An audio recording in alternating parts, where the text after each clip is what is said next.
এই বাচ্চাগুলো এখন বিশ্ববিদ্যালয়ের শিক্ষার্থী। ভুলে গেলে চলবে না যে ছাত্রদল আর ছাত্রলীগ করলেই রাজনৈতিক সচেতনতা বাড়ে। আমি সেই জন্য বলছি, আগে দেশটা বাঁচান, রাজনীতি করা যাবে।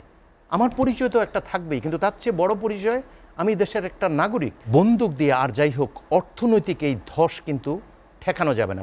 জীবনকে সহজ এবং স্মার্ট করতে আপনিও নিয়ে আসেন ভিশন রাইস কুকার, রান্নায় আধুনিকতা।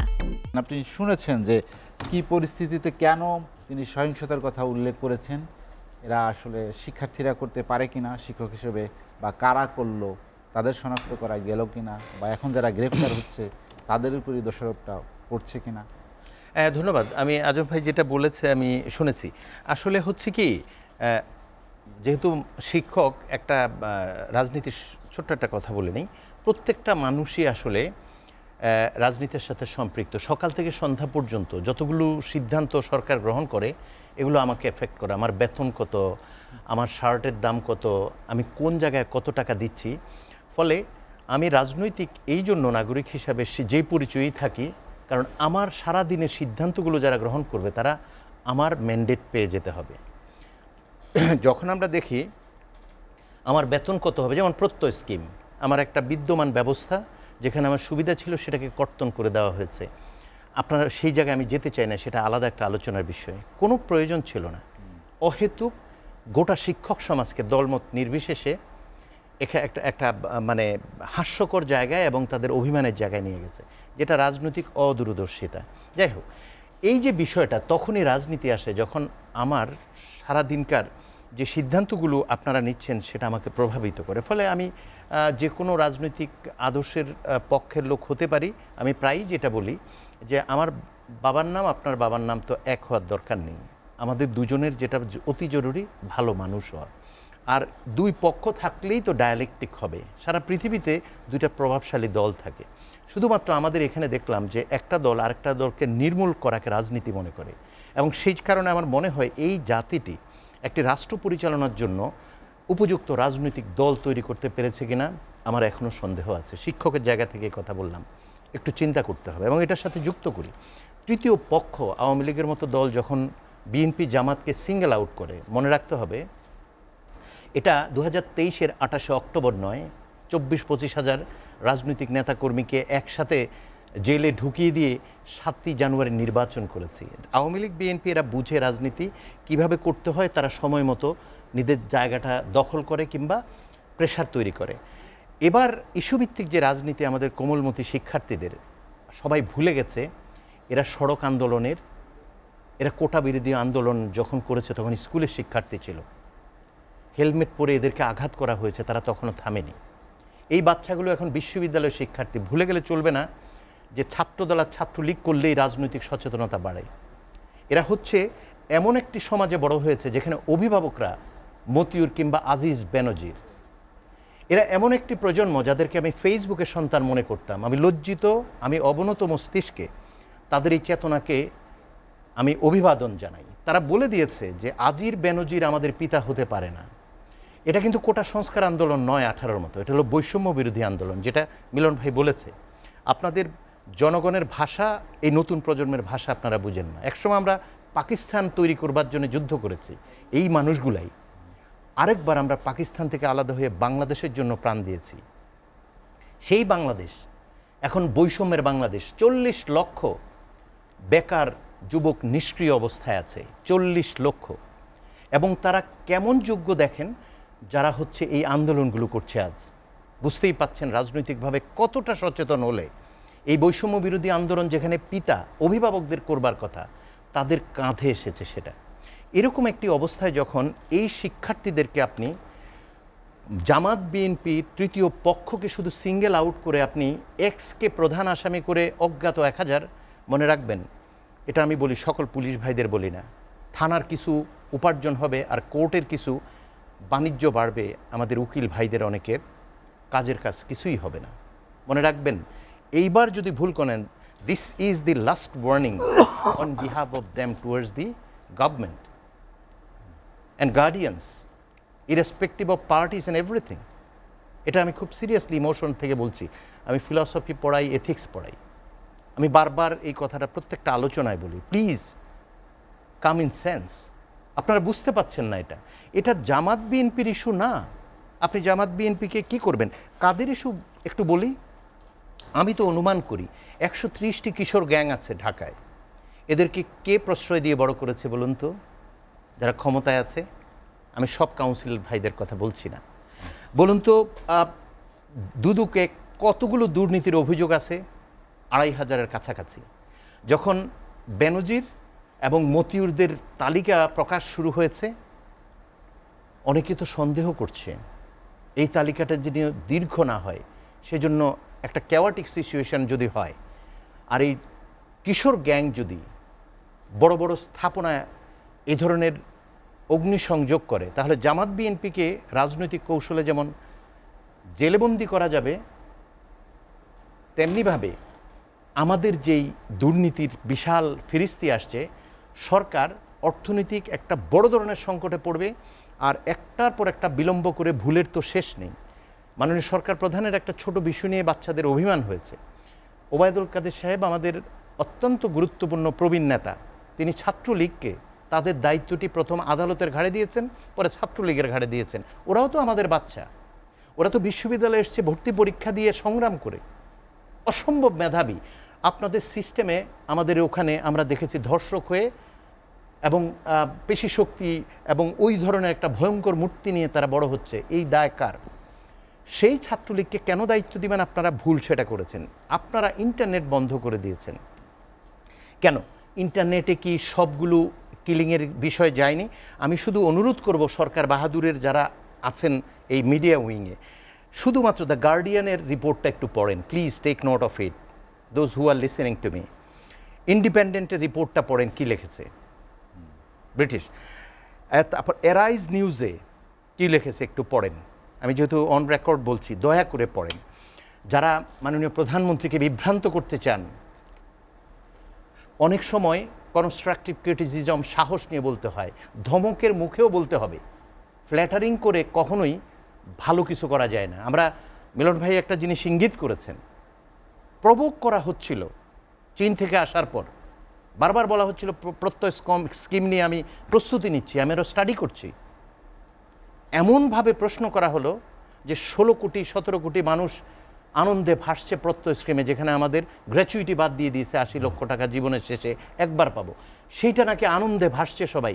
তখন উনি একটা কথা বললেন, তোরা আন্দোলন করলে কর, টায়ার্ড হলে পরে দেব। উনি হয়তো ইনফর্মালি বলছেন, কিন্তু এই কথাটা তা ওনাকে বলানো ঠিক হয়েছে সেদিন অন রেকর্ড? আমি সেই জন্য বলছি, আগে দেশটা বাঁচান, রাজনীতি করা যাবে।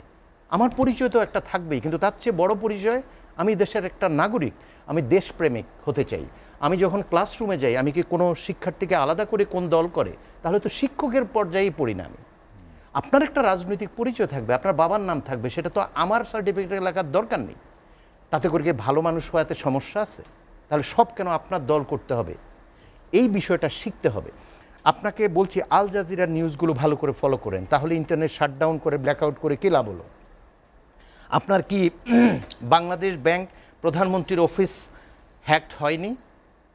আপনার ব্ল্যাকআউট করে কী লাভ হলো? আপনি এই প্রজন্ম সম্পর্কে আপনাদের ধারণা আছে? এদের সম্পর্কে আপনারা জানেন ওরা কোন লেভেলে থাকে? তারা আমাদের সাথে বিচ্ছিন্ন অভিমান করে।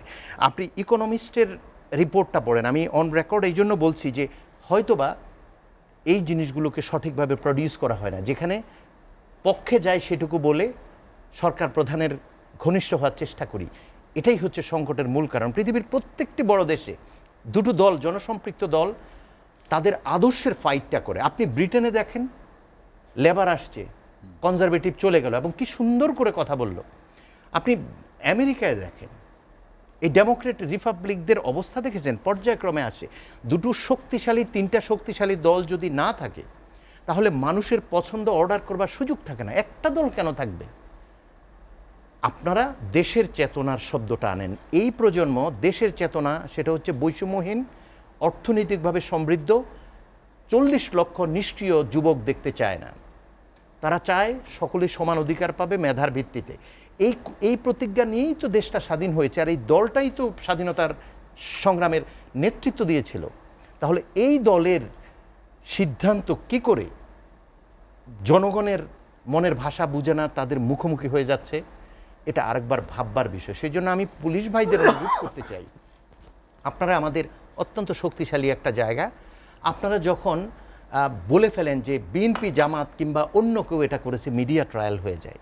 আপনাদের প্রচুর তথ্য আছে, আপনারা ওগুলো নিয়ে সুনির্দিষ্টভাবে যারা এইসব ভয়াবহ কাজ করেছে, যারা প্রাণ কেড়ে নিয়েছে, এদের শাস্তির আওতায় নিয়ে আসেন। কিন্তু আপনি আগেই যদি বলে ফেলেন তাহলে আপনি জানলেন কি করে?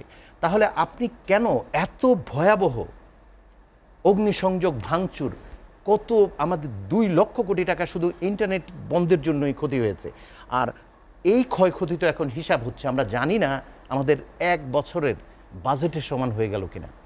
তাহলে আপনাদের একটু গোয়েন্দা সক্ষমতা কি আমাদের অনেকগুলো ভবনকে রক্ষা করতে পারতো না পর্যাপ্ত সুরক্ষা নিশ্চিত করার মাধ্যমে? তাহলে সেটা যদি আপনারা আগে জানতেন, যেমন আপনারা বিচারের আগেই জেনে গেছেন জামাত বিএনপি সব অন্যায় অত্যাচার করেছে, তাহলে তো দেশটা বেঁচে যেত। ফলে আমি মনে করি প্রশাসনে যারা আছেন, বিনীত অনুরোধ, একজন নিরীহ শিক্ষক হিসেবে এই কথাটা বলছি, এখন আমরা দেশটাকে বাঁচাই।